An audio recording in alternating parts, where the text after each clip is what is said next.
ایک اور صلوات کا سہارا دیجیے گا. اللہ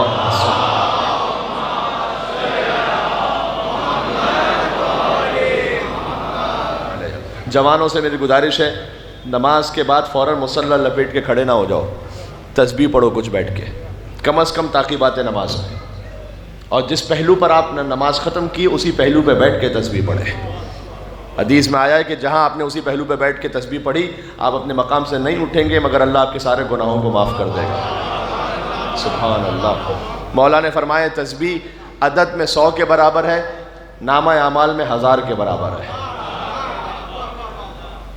اچھا لطف کی بات ایک یہ ہے، تسبیح وہی پڑھے گا نا جو پہلے نماز تو پڑھے گا. کیا خیال ہے؟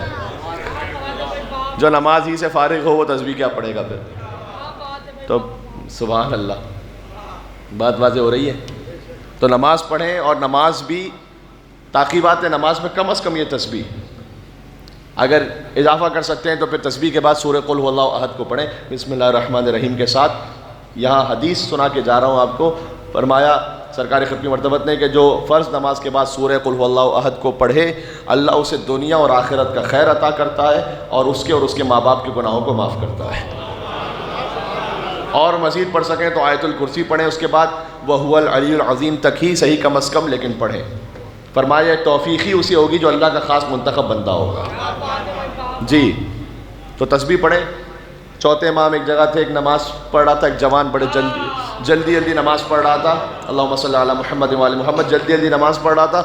اور اس کے بعد جیسے ہوتا ہے نا کچھ لوگ کچھ جوان ہوتے ہیں حدیث میں ایسے نماز پڑھتے ہیں کہ جیسے ایک پرندہ چونچ مار رہا ہو. یہ حدیث کا جملہ ہے. امام گئے اس کے پاس، اس نے دعا کی نماز کے بعد، پروردگار میں نے نماز پڑھی ہے مجھے جنت میں ایک گھر عطا کر. سبحان اللہ. بعض لوگوں کی ایکسپیکٹیشن بڑی ہوتی ہے، اور اے اللہ مجھے اس جنت کے محل میں 4 حوریں عطا کر. امام علیہ السلام دیکھیں تبلیغ بھی ہونی چاہیے تو ایسے کہ بات بھی پہنچ جائے اور عزت نفس بھی باقی رہے. تو امام نے اس سے کہا کہ اے شخص حق مہر تو اتنا کم بھیج رہا ہے اور چلا ہے 4 حوروں سے شادیاں کرنے کے لیے.